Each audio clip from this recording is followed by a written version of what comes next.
미국에서는 어떤 대통령이나 또 정부가 이렇게 국민들의 마음을 상하게 하거나 이상한 일을 하게 되면 캐나다로 많이 이민을 떠납니다. 그래서 이 부시 정부 때도 많이 캐나다로 이민을 갔고요. 최근에도 그 공화당의 대선 주자들이 정말 그 진흙탕 싸움을 하면서 시정 잡배들이나 할 수 있는 말을 막 쏟아붓는데 그것에 대해서 사람들이 열광하니까 지식인들이나 양심 있는 중산층들이 캐나다로 이민을 떠난다고 그래요. 그래서 그 공화당 대선 주자들의 최대 수혜자는 민주당이 아니라 캐나다다.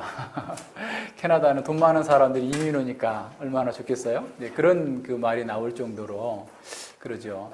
우리나라의 상황도 이렇게 다르지 않습니다. 한국에도 젊은이들이 직장을 구하지 못해서 뭐 헬조선이라는 말도 나오고 또 무슨 테러 방지법을 빙자해서 도감청을 마음대로 정부가 할 수 있고 과거로 유신 시대로 회귀하겠다라고 하는 그런 식의 어떤 그 정부 정책이나 그런 그 경직됨 때문에 이렇게 떠나겠다, 이민하겠다 뭐 이런 사람들이 있다고 하는데, 근데 이제 미국이나 캐나다 같은 경우는 언어나 문화가 동일하기 때문에 미국에서 하나 캐나다에서 하나 별 그 차이를 못 느끼죠. 근데 한국 사람들이 외국에 나가서 산다라는 것은 언어적, 문화적 또 수많은 장벽들을 극복해야 되기 때문에 굉장히 어려운 일입니다. 그럼에도 불구하고 이 한국에서는 너무 희망이 없다. 너무 조기퇴직도 많고 또 비정규직 양산되고 막 이런 것 때문에 사람들이 그렇게 결단할 수밖에 없는 그 사회가 참 안타깝고 고통스러운 그런 상황이죠. 우리도 때로는 그런 생각해 봅니다. 이 사회가 악하고 또 우리에게 어떤 문제가 있다면 떠나버릴까? 호주 갈까? 뭐 뉴질랜드가 누가 뭐 잘 살고 있다는데 그런 데 갈까? 뭐 이런 생각을 하게 되는 거죠. 특별히 우리가 고난을 당하고 있을 때는 그런 생각을 더 많이 하게 될 겁니다. 고난 중에 우리는 그 고난이 속히 끝나고 그 고난을 피하기를 원하죠. 그래서 많은 사람들에게 조언을 구하고 또 사람들이 또 찾아와서 얘기도 해주고 뭐 이렇게 합니다.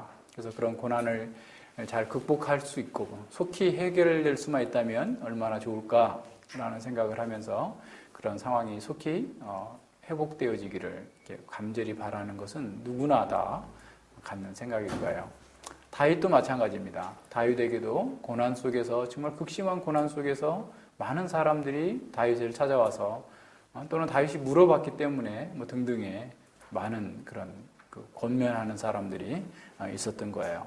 그런데 그런 그 권면이 때로는 다윗의 신앙을 위기에 빠뜨리는 그런 상황까지도 가게 되는 것을 보게 됩니다. 오늘 본문이 사실은 바로 그런 거예요. 역사적 배경은 정확하게 나타나지 않지만 사무엘상 18장 이하 19장 그리고 쭉 뭐 사무엘상 30장까지 이어지는 사울의 추격 때문에 다윗이 계속해서 피난하고 고난당하고 있는 그런 상황들 속에 주어졌던 그런 시인 것 같아요. 이 사울은 어떻든 간에 계속해서 수많은 덫을 놓고 다윗을 죽이려고 합니다. 굉장히 많죠. 그런데 이 사울이 악한 것은 어떤 거냐면 경건한 언어를 다 사용해요. 여호와의 싸움을 싸우라 라고 해놓고도 다윗을 죽여버리려고 하는 거죠. 또는 다윗이 가난하니까 신부 떼를 지불할 능력이 없으면 가서 블레셋에 양피를 뭐 100명을 배워와라. 그러니까 어쨌든 간에 다윗을 위해주는 척 하면서 여호와를 경외하는 싸움에 참여시키는 것처럼 하면서 다윗을 죽이고자 하는 수많은 그런 모략을 하게 되죠. 다윗은 그럴 때에도 2번씩이나 기회가 찾아왔어요. 그래서 사울을 죽일 수 있는 굴에 숨어 있을 때 찾아왔었고, 그리고 이제 한 번은 10황무지에서 사울이 다윗을 잡으려고 그냥 계속 뒤쫓다가 깊이 하나님께서 잠들게 하자 다윗이 가서 사울의 물병과 창을 가지고 나오게 되죠. 그래서 이제 사울에게 불러요. 새벽에 사울의 원전은 사울의 신복들에게 막 책망을 합니다. 너희들이 내 왕을 갖다 제대로 보호하지 못한 거다. 너희 책임을 다 못한 거다. 라고 하면서 그걸 보여줘요. 물병과 창을 보여주니까 사울이 엉엉 울면서 정말 자기가 잘못했다 라는 식으로 말은 하지만 결과적으로는 계속해서 죽이고자 하죠. 근데 사무엘상 26장 18절로 20절에 보면 다윗이 이렇게 얘기하는 부분이 나옵니다. 내 주는 어찌하여 주의 종을 쫓으시나이까? 내가 무엇을 하였으며 내 손에 무슨 악이 있나이까? 청컨대 내 주 왕은 나의 이제 종의 말을 들으소서. 만일 왕을 격동시켜 나를 해하려는 이가 여호와시면 여호와께서는 재물을 받으시길 원하나이다. 다시 말해 여호와께서 나를 죽이는 것이 원하신다면 나는 죽어도 좋다, 그런 말이에요. 자, 만일 인자들이면, 사람들이라면 그들이 여호와 앞에 저주를 받으리니 이는 그들이 이르기를 너는 가서, 자, 다윗에게 지금 조언하는 사람들이에요. 너는 가서 다른 신을 섬겨라. 그 무슨 말이에요? 너는 이스라엘을 떠나라, 지구를 떠나라 한 것처럼 이스라엘을 떠나서 모압으로 가든 어디로 가든 거기 가서 잘 먹고 잘 살아. 여기는 오지 마. 지금 이렇게 지금 얘기한다는 거예요. 다윗이 지금 너무 고통스러워서 지금 사울에 대해서 얘기하는 거예요. 여호와의 기업에 붙이지 못하게 함이니이다. 여호와의 기업에, 다윗은 여호와의 나라, 여호와께 붙어 있는 것이 최대의 소원인데, 응? 너 나가, 이 나라를 떠나, 얘기하는 거죠. 그러니까 지금 다윗은 그것이 정말 부당하다라고 하는 것을 좀 얘기하고 있는 거죠. 자, 그러면서 그런즉 청컨대 여호와 앞에서 이 먼 곳에서 이제 나의 피로 땅에 흐르지 말게 하옵소서. 이는 산에서 메추라기를 사냥하는 자와 같이 이스라엘 왕이 한 벼룩을 수색하러 나오셨음이니이다 그랬어요. 자, 이 표현들과 시편 11편에 있는 표현들과 상당히 유사한 내용들이죠. 그러니까 다윗의 이런 도망과 사울의 추격으로 말미암아서 고통당할 때 이 다윗이 썼을 것이 아주 거의 분명해 보입니다. 제가 보기에는. 그래서 이렇게 본다면 다윗이 이렇게 고난당하고 위기에 처한 것은 다윗이 믿음이 없었기 때문이 아니에요. 다윗은 경건하게 살았기 때문에 그런 겁니다. 하나님을 경외하고 가난한 자로서 주님만을 의뢰하며 살았기 때문에 고난을 당하고 쫓기고 죽음의 위기에 처한 거예요. 그러니까 육신적인 추구를 하는 사람들은 경건한 사람들을 참아보지 못해. 하나님은 악을 참아보지 못하시는데 육신적인 추구를 하는 사람들은 하나님의 뜻대로 사는 사람을 그냥 보고 있을 수가 없어요. 가인이 아벨을 그래서 쳐 죽였잖아요. 아벨이 가인에게 아무런 해코지 한 적이 없어요. 그런데 가인은 불경한 자고 자기 육신적 추구를 하는 사람이었고 아벨은 여호와를 경외하는 사람이었어요. 그러니까 보기 싫다는 거야. 기분 나빠. 너 때문에 내가 잘못된 사람처럼 보이니까 너를 잘라내겠다, 죽이겠다 이렇게 나서는 것이죠. 그러니까 이것이 인간의 상황입니다. 다윗은 단지 신실하게 하나님의 뜻을 따라서 하나님의 말씀 안에서 지혜롭게 행한 것뿐이죠. 그런데 사울은 그것 때문에 더욱더 다윗을 두려워하게 됩니다. 그래서 하나님께서는 다윗과 함께하는 것을 보면 볼수록 사울은 더 화가 나고 더 분노해가지고 다윗을 죽이려고 해요. 한번 생각해 보세요. 다윗과 하나님께서 함께 하신다 그러면 어떻게 해야 되겠어요? 자기가 다윗과 가까워져야지. 그게 정상이잖아요. 그래야 그 다윗에게 함께 하신 하나님이 자기에게도 복을 주실 거 아니에요. 내가 너를 축복하는 자를 축복하고 너를 저주하는 자를 저주하리라 라고 하나님께서 말씀하셨기 때문에 하나님과 누구와 함께 한다고 한다면 나는 그 사람과 함께 하기를 원하는 거야. 그렇잖아요? 그런데 하나님과 함께 하는 사람을 죽이려고 하는 거야. 이 육신에 속한 사람들의 특성입니다. 그러니까 그 사람의 육신에 속한 사람의 특성일 뿐만 아니라 사단에게 조종당하고 있는 거죠. 무슨 얘기인지 아시겠죠? 사단에게 조종당하고 있는 사람들입니다. 자, 이런 상황 속에서 이 다윗이 지금 고난 가운데에서 수많은 좋은 자들을 향하여서 1절에서 말씀하고 있어요. 내가 여호와께 피하였거늘 너희가 내 영혼도로 새같이 내 산으로 도망하라 하면 어쩌민고. 자, 온갖 시련과 어려움 속에서 다윗은 여호와께 피하였습니다. 자, 여호와께 피하였다라는 말이 뭘 의미할까요? 보이지 않는 하나님께 어떻게 숨을 수 있을까요? 보이지 않는 하나님께 피한다는 게 뭘 얘기할까요? 이런 고난과 어려움 속에서 하나님의 말씀대로 하나님의 방식대로 살았다라는 거예요. 하나님의 율법과 하나님의 뜻만이 자신을 보호해 줄 수 있는 유일한 피난처다라고 생각한 거예요. 다시 말하면 가난한 자의 고백이에요, 이게.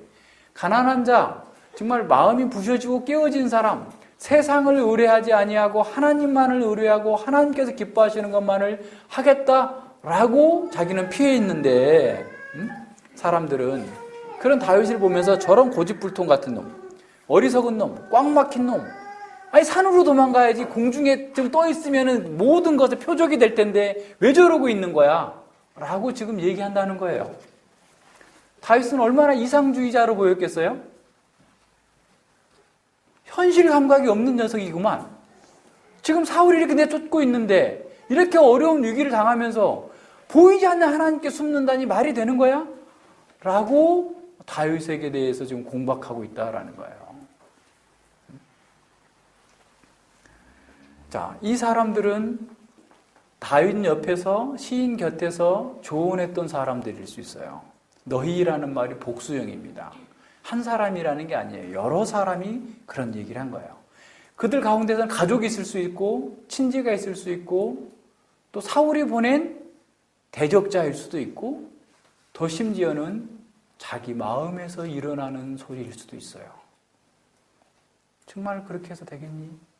라고 자신을 책망하는 소리가 속에서부터 들렸을 수 있어요.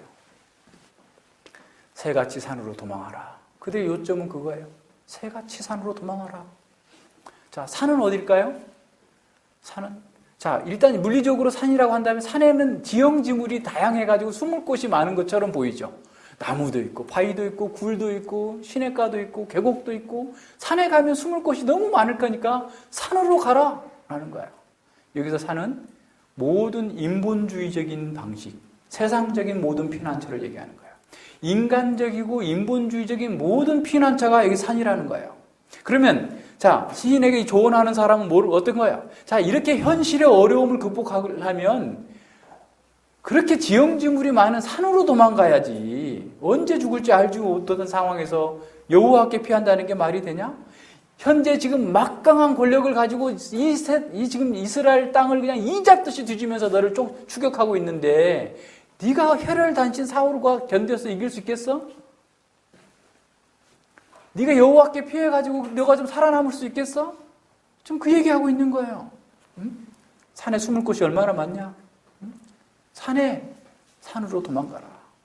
세상의 방식, 이런 방식도 저런 방식도 있고 사울을 암살해버릴 수도 있고 가령, 그죠? 절호의 기회가 왔을 때 이건 하나님께서 주신 기회입니다. 죽여버리십시오.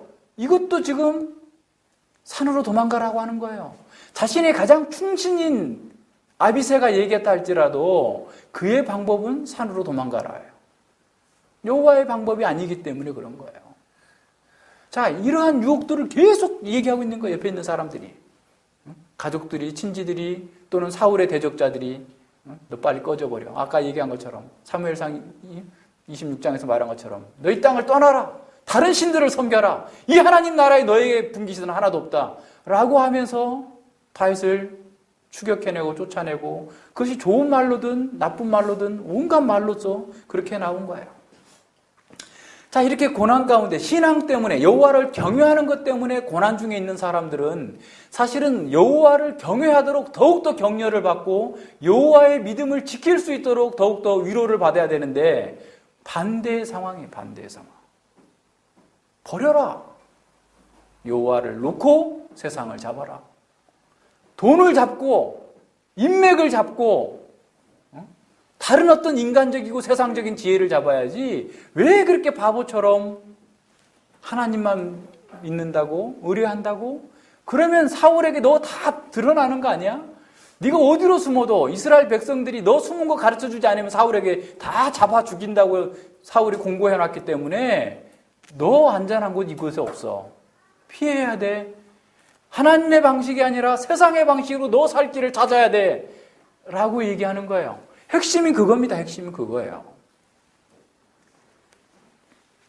인간적인 관점에서 볼 때 산으로 도망하는 것이 가장 안전한 것처럼 보일 수 있어요. 선의를 가진 친구들도 말할 수 있고 부하도 말했고 가족들이 말했을 수 있어요. 그러나 그것 때문에 다윗은 더 고통스러웠어요. 아니, 자기 내면에서도 그런 소리가 났을 거예요. 얼마나 고통스럽겠어요. 자, 첫 번째가 그런 사람들 세 부류를 따진다고 한다면, 세 부류라고 일단 생각해 본다면, 다윗의 가족, 친지, 부하, 한 우군이었던 사람들이 그런 말을 한다라고 했을 때 그들의 문제는 뭐겠어요? 그들의 문제는 영적인 통찰력의 부재입니다. 이제 그 2절에 가서 나와요. 자, 한번 생각해 보세요. 그 사람들이 지금 다윗을 위해서 얘기해 있어요. 다윗을 나쁘게 하려고 그런 게 아니에요. 다윗을 위해서 얘기해 주고 있어요. 자, 하나님께 피해가지고 네가 노출되어 있으면 언제 죽을지 모르니까 아예 산으로 피해버려. 그러면 괜찮을 거야. 안전할 거야. 라고 얘기하는 거예요. 그래야만 사냥꾼의 너를 잡고자 하는 사울에게서 피할 수 있는 유일한 방법이다. 라고 얘기한 거예요. 그런데 사울에게, 다윗에게 있어서 중요한 것은 사실은 그 누가 그런 말을 했느냐보다 그 내용이 어떤 거냐에 대해서 지금 더 화가 나 있는 거예요. 내가 여호와께 피하였거늘 너희들이 왜 나한테 어떻게 그렇게 말할 수 있어? 얘기하는 거예요. 너희가 어떻게 그런 제안을 할 수 있니? 내가 여호와께 피하였는데 그것이 더 위험하다고 어떻게 말할 수 있는 거니? 너희가 스스로 여호와의 백성이라고 하면서 어떻게 여호와께 피하는 것이 위험하다라고 말할 수 있는 거냐? 라고 지금 속에서 탄식하면서 절규하고 있는 겁니다. 자, 100번 양보해서 산으로 피하면 안전할까요? 산속에서는 무슨 일이 있을까요? 2절을 보십시오. 악인들이 활을 당기고 살을 시위에 먹이며 마음이 바른 자를 어두운 데서 쏘려는도다. 오히려 산속에는 이미 사냥꾼들이 다 숨어서 오히려 시인이 산속으로 들어와서 사정거리 안에 들어오기를 대기하고 있어요. 자, 이걸 보지 못한 사람들이, 첫 번째 부류 사람들, 가족과 친지들이 산으로 도망하라 한 거예요. 오히려 그들의 말을 들었다가는 위기에 빠져서 죽을 수밖에 없는 상황입니다. 그러니까 우리가 누군가에게 조언을 한다고 했을 때 자기 눈 속에 있는 들보를 빼야 돼요. 영적인 통찰력을 가지고 있는 사람이 다른 사람의 눈에 있는 티를 빼준다고 하는데 자기가 소경이면서도 다른 사람의 눈에 있는 티를 빼겠다라고 나서는 이런 사람들 때문에 오히려 고난당할 수 있어요. 우리에게도 마찬가지입니다. 자, 우리에게 있는 위기가 어떠하든지 간에 우리 주변에 있는 사람들이 우리에게 선의를 가지고서 조언을 하고 권면을 해준다 할지라도 그것이 그들이 영적인 통찰력을 갖지 못하고 있으면 오히려 우리를 위험에 빠뜨릴 수 있어요. 그렇죠? 지금 산의 상황이 이런 상황입니다. 어두운 곳에서 쏘려 하고 있어요. 다 준비된 상황입니다. 이런 상황 속에서 정말 바른 조언자가 필요한 것이겠죠. 자기가 잘 봐야 영적인 통찰력을 가져야 되겠죠.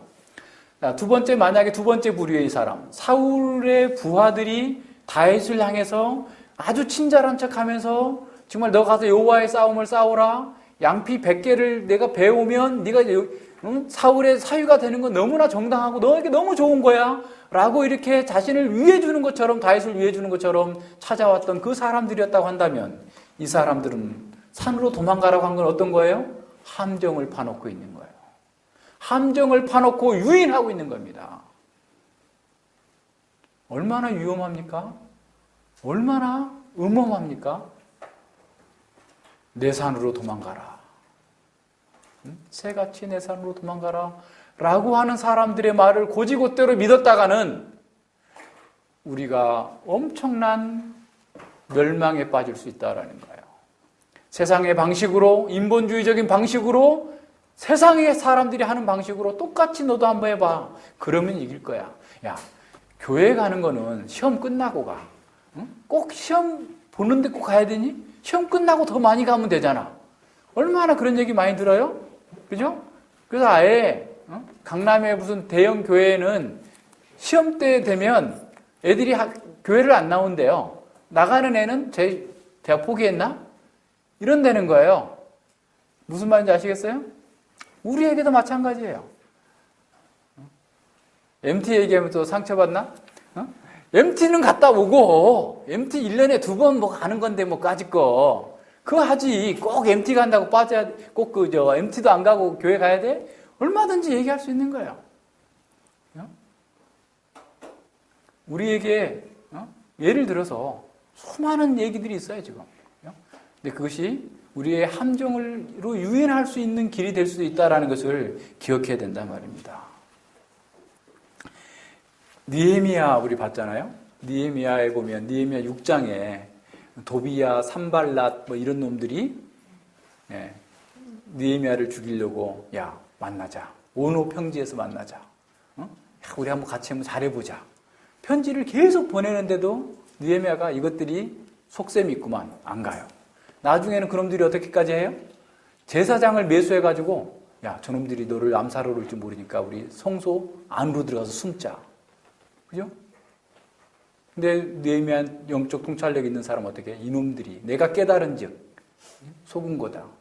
딱 알고서 거절하는 거예요.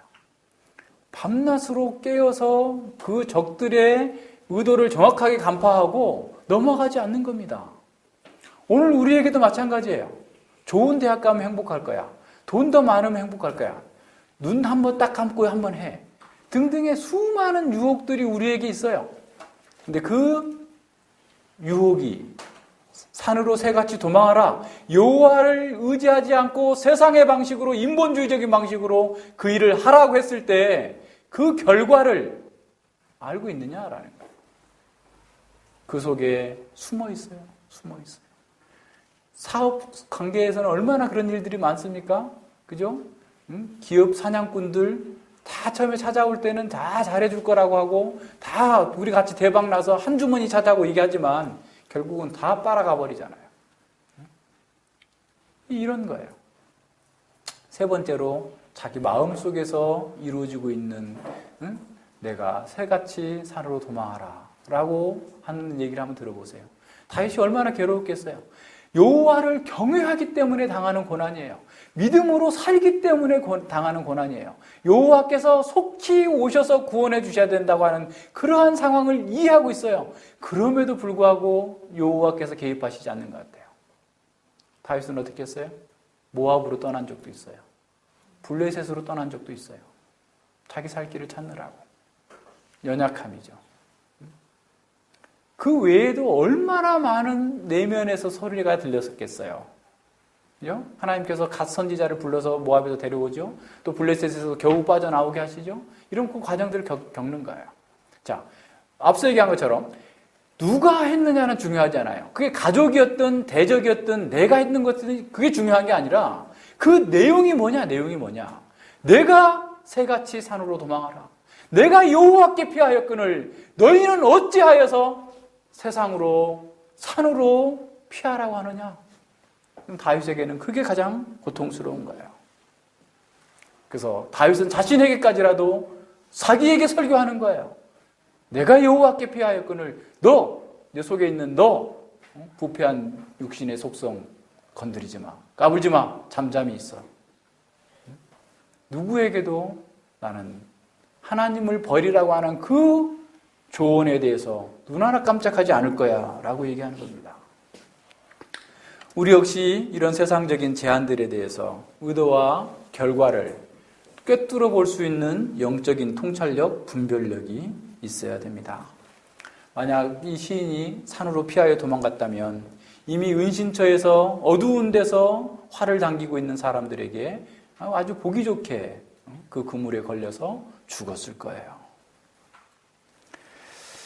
자, 우리가 산으로 가는 것은 우리를 안전하게 피하게 해주는 것이 아니라 우리를 위험에 빠뜨리는 것이 된다라는 사실을 기억해야 됩니다.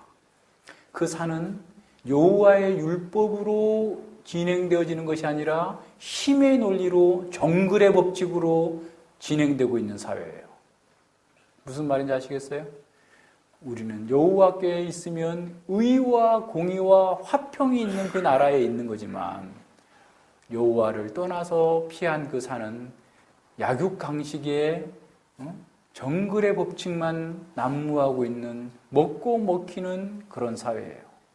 거기에서 우리는 언제 누가 어두운 데서 쏘는 화살에 맞아서 죽을지 알 수 없는 겁니다. 다윗은 바로 그것을 본 거예요. 산은 안전한 곳이 아닙니다. 악인들은 정직한 자의 마음이 정직한 자를 어두운 데서 죽이려고 활을 당기고 있는 바로 그런 곳입니다. 다윗은 매일매일 쫓기고 있고 위험한 추격을 받고 있습니다. 그래서 도망치라는 그 제안은 아주 현실적인 제안인 것처럼 보였습니다. 산으로 도망하는 것. 무조건 산으로 도망하라. 무조건 피하라는 게 아니에요. 하나님의 방식을 적당히 내려놓고 유혹은 다를 수 있어요. 이만큼은 하나님 방식대로 하고 이만큼은 이렇게 해. 주일은 그냥 오전 예배만 드리고 오후는 좀 쉬어. 너 몸도 안 좋은데 그렇게 해서 되겠어? 등등의 너무 많은 얘기들이 있을 수 있어요. 계속 있어요.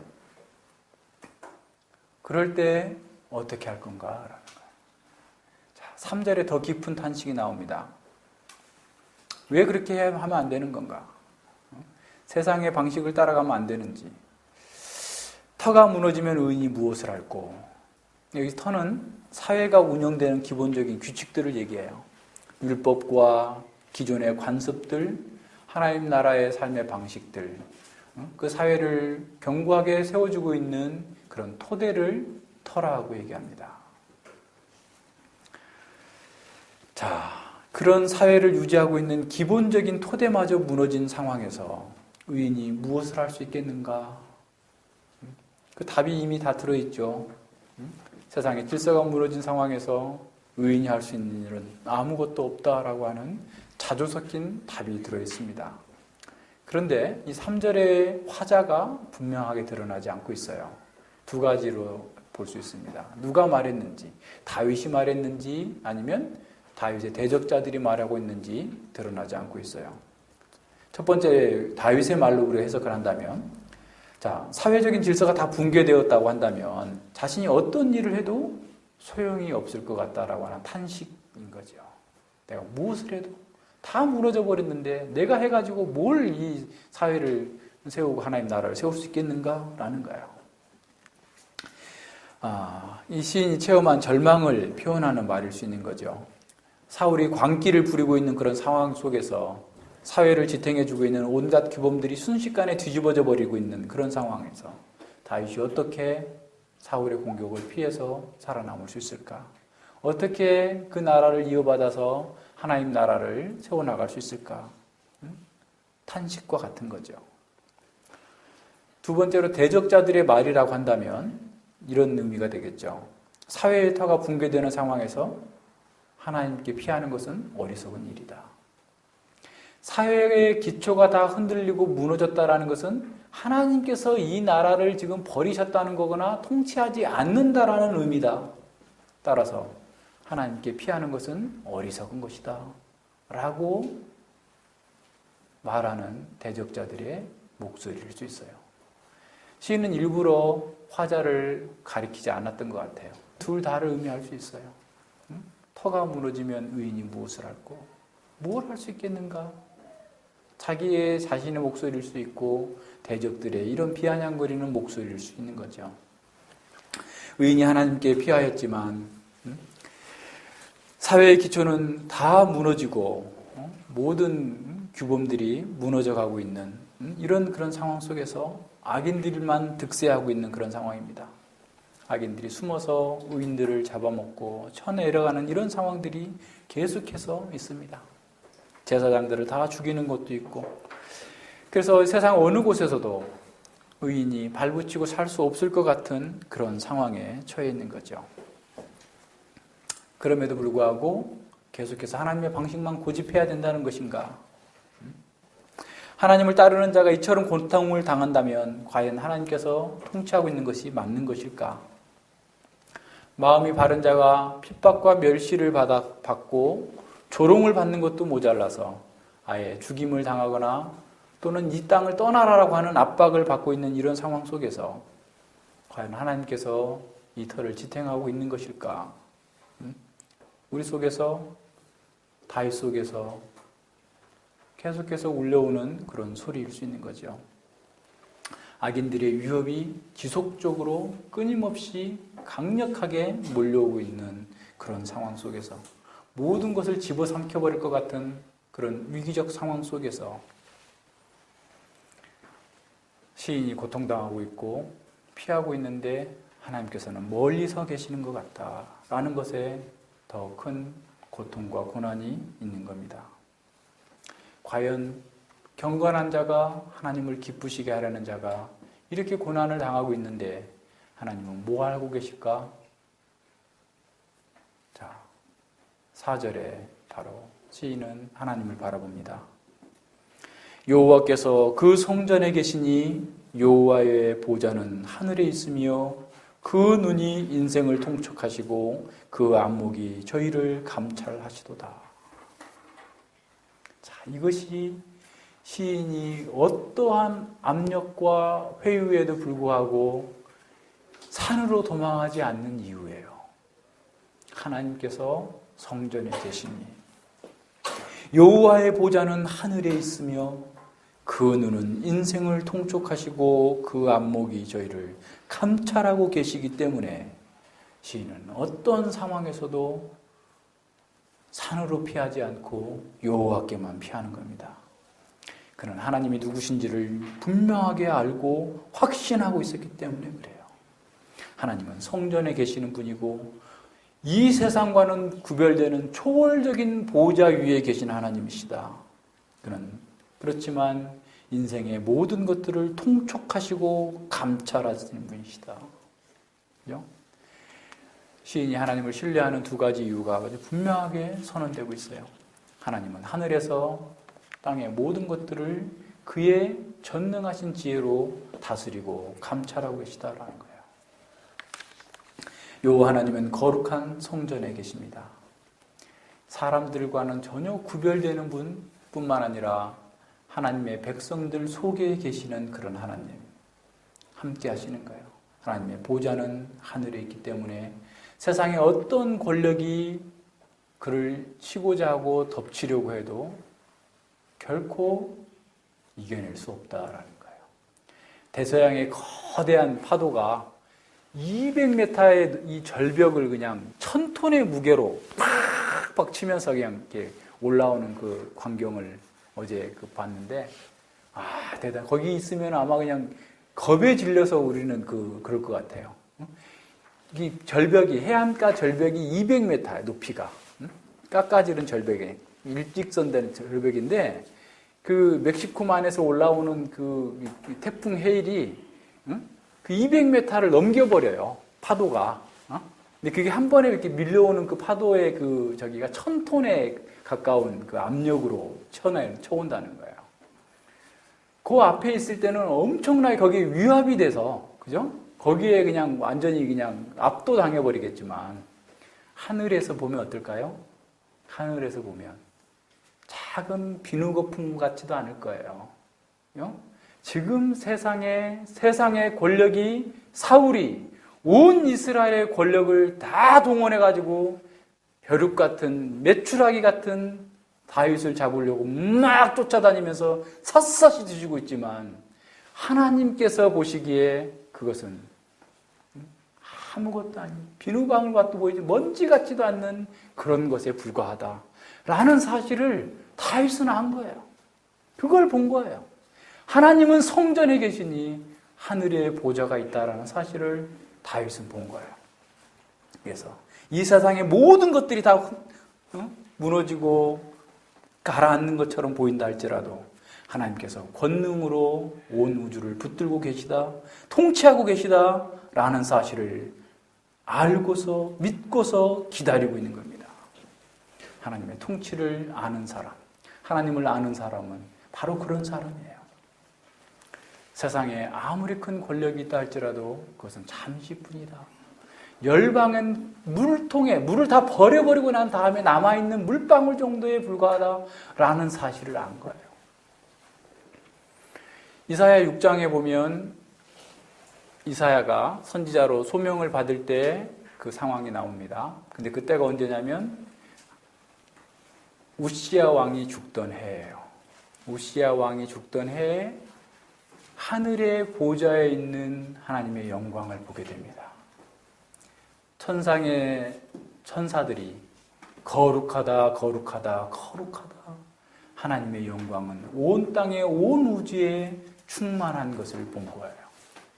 자, 이렇게 하나님의 영광을 본 사람, 하나님의 권능을 본 사람은 세상에 어떠한 권력과 힘이 자기를 누르고 압박한다 할지라도 세상의 방식으로 나아가지 아니하고 하나님의 방식으로 바라보면서 오히려 초연하게 나아갈 수 있는 거예요.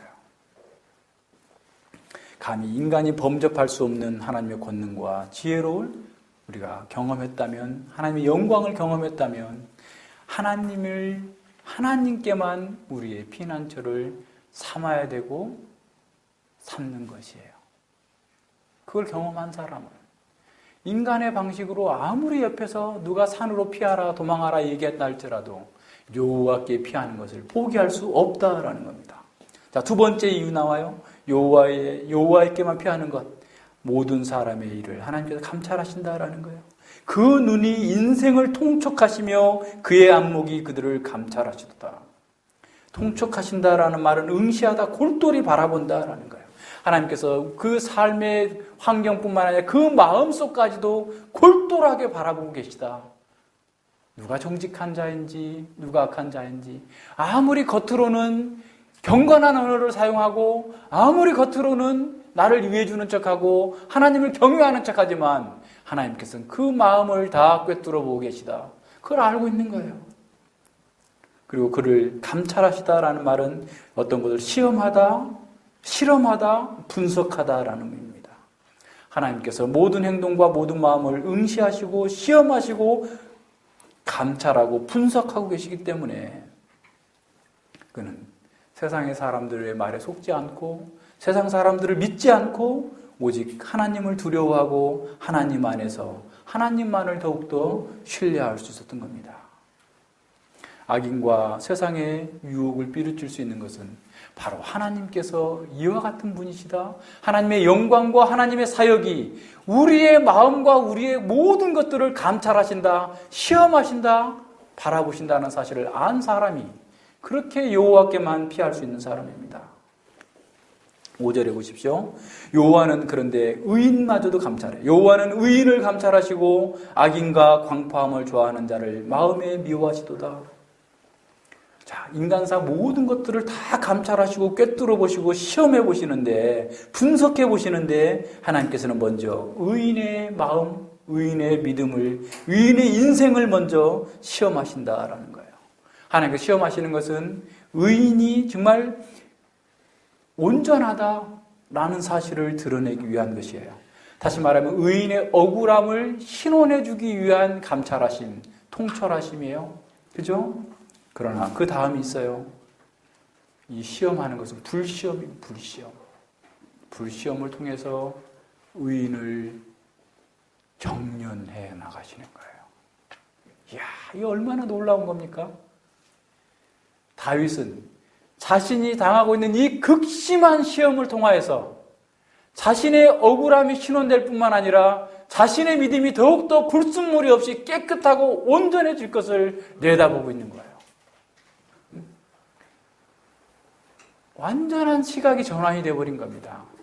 우리가 고난을 통해서 우리가 더 정결케 되고 우리가 더 하나님의 사람으로 순결해질 수 있다는 사실을 알게 되면 이 고난 그 자체가 문제가 아니라 고난 가운데에서 내가 하나님의 사람으로, 하나님께서 기뻐하시는 사람으로 바뀌기를 더욱더 사모하고 더 기뻐할 수 있게 되는 능력이 되는 겁니다. 의인을 시험하는 것은 정말 정결한 금으로, 정결한 보석으로 깨끗게 하는 과정이다 라는 사실을 안 겁니다. 오히려 불의한 자들이 의인을 공격하고 마음이 가난한 자를, 정직한 자를 공격하는 것은 오히려 그를 죽이고 없애는 것이 아니라 그에게 오히려 선한 일을 이루는 도구에 불과할 뿐이다 라는 사실을 알게 된 거예요. 그러나 의인은 부른 의인에게 순결한 사람으로 더욱더 정화시켜주지만 악인에게는 심판으로 나아가게 됩니다. 하나님은 강포함을 좋아하는 악인들을 미워하십니다. 강포함은 이런 사회적 불의뿐만 아니라 말로써 이어지는 온갖 미사옥으로 이어지는 그 모든 것에도 다 포함되는 말입니다. 악인들은 자신의 이익을 위해서라면 어떤 폭력도 마다하지 않습니다. 그것이 어떤 명분으로 이루어지든지 간에 어떤 유순한 말로 미끄러운 말로 이루어지든지 간에 그 악인들은 그 행위를 통하여서 말을 통하여서 자신들의 성품을 드러내는 거죠. 그들의 특징은 뭐겠어요? 죽음이에요. 죽음. 그들의 열매는 죽음입니다. 사망입니다. 그래서 하나님께서 미워하실 수밖에 없어요. 하나님은 의로우시기 때문에 악한 행위, 악인을 미워할 수밖에 없는 거죠. 그래서 심판을 받게 될 것입니다. 6절입니다. 하나님께서 미워하시는 행위의 결과가 묘사되고 있죠. 악인에게는 그물을 내려치시리니 불과 유황과 바람이 저희 잔의 소득이 되리로다. 악인들은 의인을 잡기 위해서, 마음이 정직한 자를 잡기 위해서 몰래 그물을 쳐놓고 유인하고 화살을 겨누고 있었지만 이제 하나님께서는 악인을 잡기 위해서, 악행하는 자, 강포하는 자를 잡기 위해서 그물을 하늘에서 내려가지고 그들을 잡으시겠다라는 거예요. 근데 그 그물이 뭐냐면 불과 유황과 태우는 바람. 불과 유황과 태우는 바람. 애굽에서 바로의 군대를 치기 위해서 우박과 불이 동시에 내려왔고 소돔과 고모라를 멸망시키기 위해서 유황불이 하늘에서 비처럼 내린 것처럼 이 사람들에게, 악인들에게 내려지는 그 결국 불과 유황과 태우는 바람, 맹렬한 바람으로 그들을 살라버릴 것이다 라는 말씀입니다. 잔의 소득은 그들이 일생 동안 모아놓은 거예요. 일생 동안 모아놓은 거.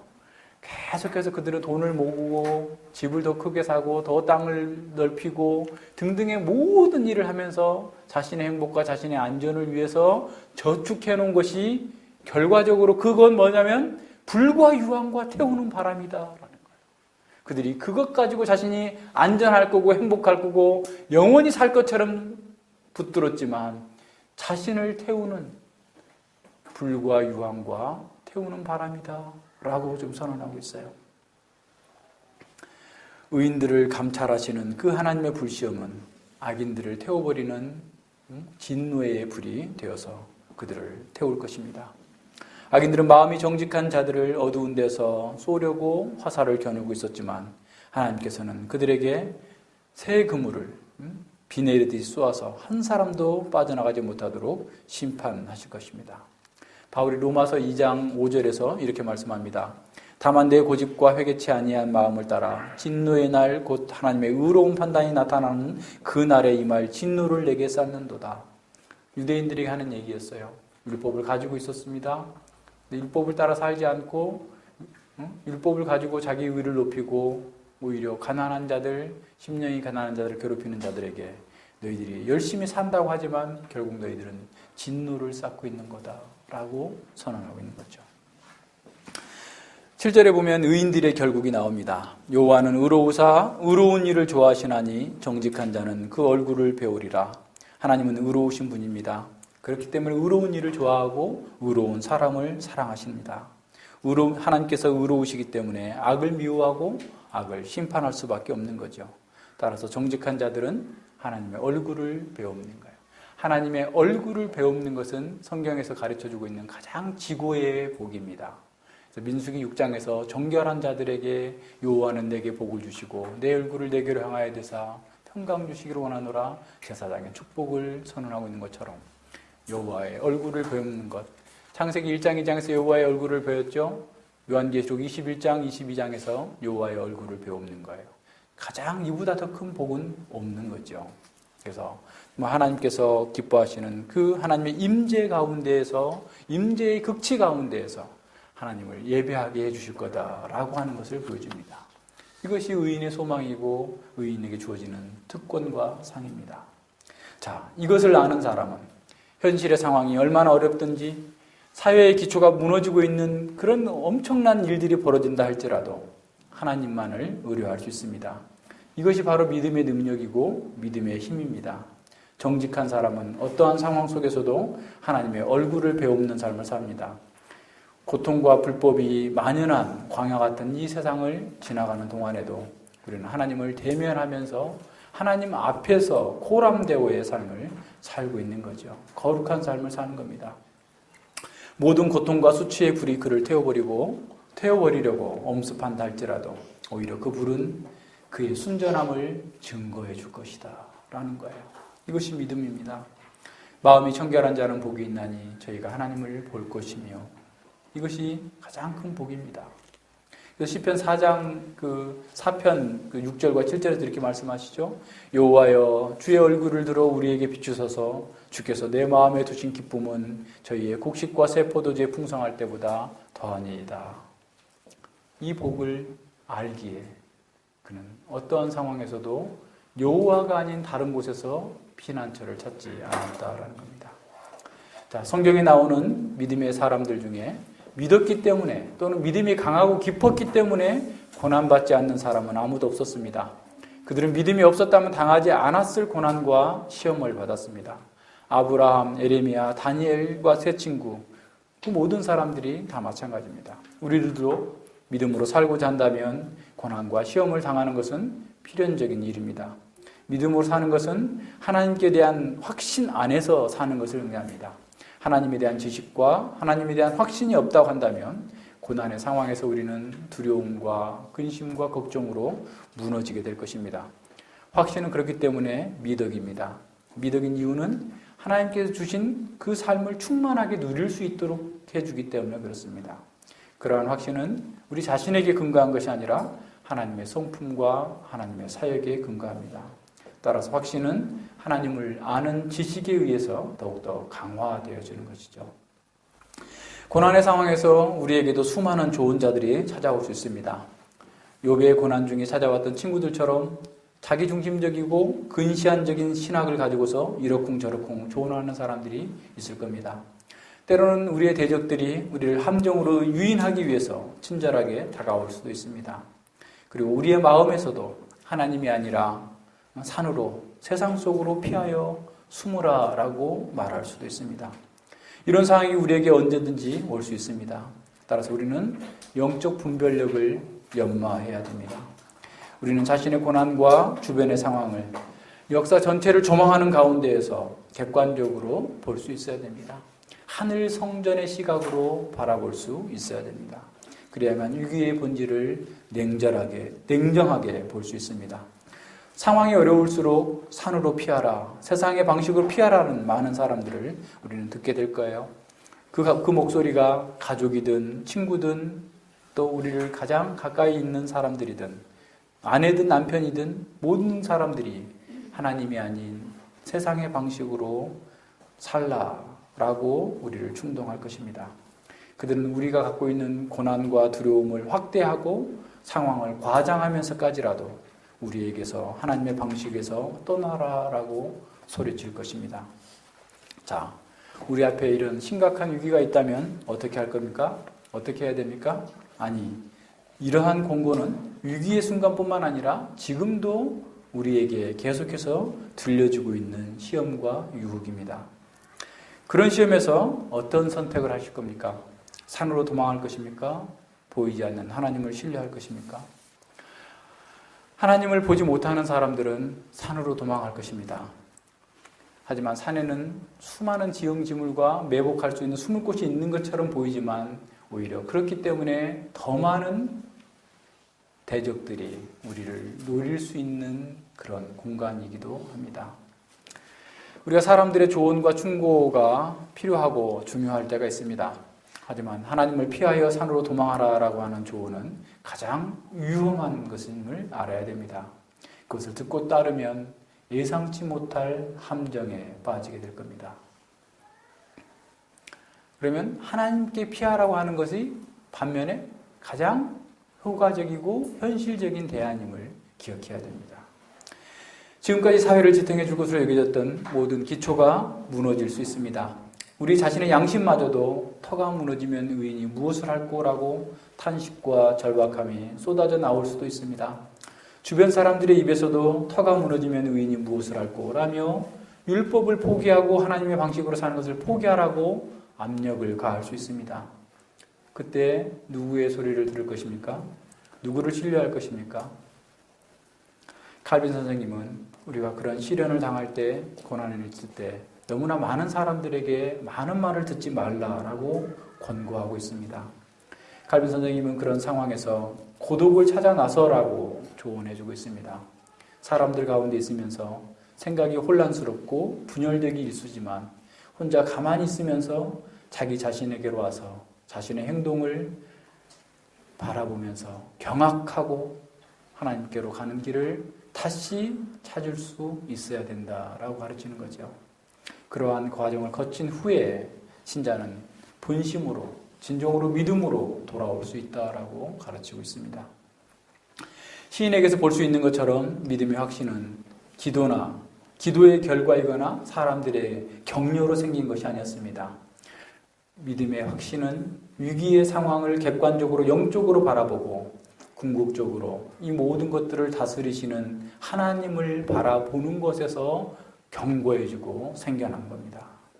자, 시편 기자는 고요한 중에 하나님의 성품과 사역을 바라보았을 때 그의 확신은 현실의 상황을 압도하기까지 강해진 겁니다.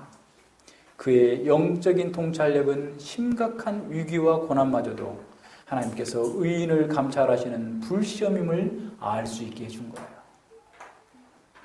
위기가 크고 강할수록 불의 온도가 7배나 높겠지만 용광로보다 더 강하고 온전한 믿음의 보석인 그 불로 인해서 단련될 것입니다. 그는 시련 가운데서도 불 가운데 함께 거하시는 하나님의 얼굴을 배우는 거예요.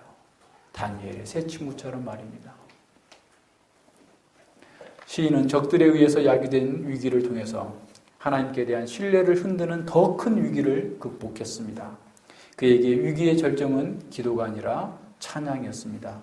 왜냐하면 굳게 서서 힘들여서 그 시험을 통과하기 위해서 인내하는 가운데 찡그린 그런 얼굴로서 맞서는 것이 아니라 오히려 찬양의 기쁜 소리로 찬양을 선포하면서 하나님의 영광을 선포하면서 그 위기를 이겨낸 겁니다. 시련은 믿음을 시험하고 단련시키는 수단입니다. 믿음은 위기적 상황을 꿋꿋하게 통과한 후에야만 비로소 달콤한 열매를 맺을 수 있습니다. 대충 해서는 안 되는 거예요. 그래서 칼빈 선생님은 이렇게 말씀하십니다. 믿음은 그것이 이겨내야 하는 싸움이 마치 지옥이 우리를 삼킬 요량으로 그물을 여는 것처럼 보일 정도로 격할 때에야 비로소 검증될 수 있다. 대충 어려운 일이 있을 때 믿음으로 한다 해가지고 믿음의 승리를, 그 사람의 믿음의 진정성을, 그 확신을 볼 수 있는 것이 아니라 지옥문이 삼킬 것과 같은 어마어마한 고난과 핍박과 환난 속에서 세상의 방식으로 산으로 피하는 것이 아니라 여호와께 피하는 것을 통하여서, 그러면서도 찡그리고 인상 쓰면서 사는 것이 아니라 기쁨과 즐거움 가운데서 하나님의 영광을 선포하는 것으로 드러날 수 있다라고 선언하고 있는 거예요. 그것이 능력이고 그것이 믿음이에요. 자, 우리에게도 다른 사람들의 조언을 듣기 전에 자기 영혼의 상태를 조사해 보면서 자신의 믿음을 검사하는 것이 유익합니다. 우리가 진정으로 하나님을 신뢰하고 그분 안에서 자족하고 있든지, 아니면 자족하고 있는지, 아니면 주변 사람들과 또 주변 사람들의 생각과 주변 사람들의 평가에 자신을 맞추고 있는 것은 아닌지 한번 점검해 봐야 됩니다. 이미 신자인 우리에게 중요한 것은 믿음이 있느냐 없느냐가 아니라 그 믿음이 여전히 전적으로 하나님만을 의뢰하고 있느냐라는 것입니다. 우리가 시련과 고통에 맞설 강력한 무기는 하나님이 어떤 분이신지를 아는 것입니다. 우리가 하나님의 하나님 되심을 알았다면 우리에게 다가오는 모든 시련과 고통은 우리의 믿음의 보석을 더욱더 빛나게 단련하는 하나의 과정일 뿐임을 알게 될 것입니다. 우리에게 시험과 환난은 하나님의 얼굴을 뵙기 위해 더 빨리 달려가도록 만들어주는 채찍과 같습니다. 따라서 우리가 두려워해야 될 것은 시련의 무게도 아니고 사회의 터가 붕괴되는 그런 상황도 아닙니다. 우리가 두려워해야 될 것은 하나님께 대한 신뢰가 무너지는 것입니다. 주변 사람들이 모두가 한 목소리로 산으로 도망하라라고 외칠지라도 우리는 나는 여호와께로만 피할 것이다. 내가 여호와께 피하였거늘 너희가 어찌하여 그런 말을 하느냐라고 말할 수 있어야 됩니다. 담대하게 선언하면서 버텨야 됩니다. 믿음은 버티는 것입니다. 온 세상이 무너지는 그 속에서도, 상황 속에서도 하나님을 신뢰함으로 버티는 것이 우리의 믿음입니다. 우리가 생각하는 것보다 훨씬 더 심각한 상황에 처했다 할지라도, 최악의 상황에 왔다 할지라도 우리는 두려워하지 않아야 됩니다. 주께서 친히 말씀하시기를 내가 과연 너희를 버리지 아니하고 과연 너희를 떠나지 아니하리라 라고 약속하셨습니다. 하늘 보좌에서 우리를 감찰하고 계십니다. 여호와는 의로우사 의로운 일을 좋아하시나니 정직한 자는 그의 얼굴을 배우리라. 우리는 그 고난 속에서도 주의 얼굴을 배우고 사는 거예요. 주께서 가난한 자인 우리의 필요를 공급하시고 우리의 대적들로부터 우리를 보호하실 것입니다. 비록 우리의 육신의 생명은 사라진다 할지라도 우리의 영혼의 생명, 영원한 생명은 결코 사라질 수 없습니다. 우리에게 그 얼굴빛을 비춰주시는 그 하나님의 함께 하시기 때문에 그렇습니다. 스펄전 목사님은 이렇게 감동적인 말씀을 하셨더라고요. 사랑하는 친구들이여, 이 세상에 터들이 무너지는 일이 여러분에게 일어난다면 그때 이런 식으로 여러분이 의인임을 증명하십시오. 무슨 말인지 알겠어요? 무너지는 그런 시험이 있을 때 여러분이 정말 의인이고 마음이 정직한 자라는 것을 다윗처럼 증명해내라라는 거예요. 세상 사람들이 새파랗게 질려서 자신의 이마에 손을 얹고 나는 망했어 라고 소리 지를지 모르겠지만 여러분은 그렇게 하시면 안 됩니다. 여러분은 결코 망할 수 없는 사람들입니다. 난 모든 것을 잃었어 라고 말하지 마십시오. 여러분은 모든 것을 잃을 수 없는 사람들입니다. 왜냐하면 여러분의 모든 것은 그리스도이시고 그리스도는 결코 잃어버릴 수 없는 분이기 때문입니다. 그 타격을 받아들이시고 그 회초리에 입을 맞추십시오. 여러분을 치는 손을 만지며 내 아버지 하나님, 당신은 주인이시니 찬송을 받으시기에 합당한 분이십니다 라고 말하십시오. 우리를 치는 채찍, 우리를 치는 막대기에 손을 잡고 그 손을 붙들고 주님, 당신은 나를 사랑하는 아버지이시고 찬송을 받으시기에 합당한 분입니다 라고 하라는 거예요. 그것이 우리의 믿음이에요. 우리가 그렇게 할 수 있어야 돼요. 여호와께 피하고 여호와께서 주시는 불시험을 우리는 기쁨 가운데서 받아들일 수 있는 사람, 그 사람이 복 있는 사람이에요. 하나님을 소유한 사람, 하나님의 소유된 그 백성입니다. 우리의 믿음도 아브라함처럼 자식을 바치라고 하는 그런 시험을 통과한 후에야 하나님께 인정받을 수 있을 겁니다. 창세기 22장 12절에서 내가 이제야 내가 하나님을 경외하는 줄을 아노라 라고 하나님의 사자가 선언하고 있어요. 다니엘의 세 친구가 대적들의 회유하는 산, 우상에게 경배하면 너는 계속해서 엄청난 특권과 엄청난 부귀영화를 누릴 수 있는데 꼭 그렇게 거부하면서 죽어야 되겠니? 딱 한 번 절하는 건데 그게 대단한 거니? 그게 네 목숨을 걸 만한 거니? 라고 얘기했을 때, 산으로 피하라고 권고했을 때 오히려 그들은 듣지 않았습니다. 오히려 그 7배나 평소보다 뜨거운 7배나 뜨거운 용광로 속에 들어갔을 때 오히려 그들의 믿음이 용광로의 불보다 더 뜨겁다라는 사실을 증거해낸 거예요. 자, 우리의 고난이 극렬히 타는 불처럼 다가오는 것은 그 불보다 더 뜨거운 신뢰로 하나님께 나아가도록 하는 도구가 되어줘야 됩니다. 그것임을 믿어야 됩니다. 그렇게 해야 됩니다. 우리는 사회의 토대가 붕괴되는 그런 고통의 순간 속에서도, 교회가 무너지는 그런 상황 속에서도 하나님의 주권을 믿기 때문에 요동하지 않을 수 있습니다. 의인은 믿음으로 말미암아 살리라. 우리는 하나님만을 붙들며 하나님만을 신뢰하기 때문에 어떠한 상황 속에서도 승리할 수 있고 찬양할 수 있는 사람들입니다. 여호와께서 그 성전에 계시니 여호와의 보좌는 하늘에 있으며 그 눈의 인생을 통촉하시고 그 안목이 저희를 감찰하시도다.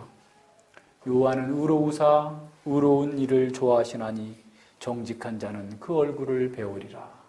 이것이 저와 여러분이 받은 축복입니다. 이것이 저와 여러분이 누리게 될 영원한 복입니다. 같이 기도합니다. 예, 하나님 아버지 감사를 드립니다. 참으로 우리가 위기에 있을 때나 평안할 때나 모든 상황 속에서 우리를 향하여서 여호와가 아닌 산으로 피하라라고 하는 그런 외침들이 계속해서 우리 주변 사람들로부터 우리의 내면으로부터 사단의 유혹으로부터 들려오고 있는 이런 시대 속에 저희들이 살고 있습니다. 아버지요, 그러나 저희가 여호와를 배웠기에 성전에 계시며 온 우주를 통치하시는 하늘에 계신 하나님께서 우리 아버지가 되어주시기 때문에 우리가 어떠한 고난과 환난과 역경 속에서도 그것이 우리를 무너뜨리는 것이 아니라 우리를 더욱더 단련하고 하나님의 자녀답게 만들어주신다는 사실을 알고 기억하면서 더욱더 담대하게 기쁨으로 찬양하며 모든 상황 모든 곳에서 여호와께 피하며 여호와께 찬양하며 여호와의 영광을 드러낼 수 있도록 함께하여 주시옵소서. 감사드리며 예수님 이름으로 기도드립니다. 아멘.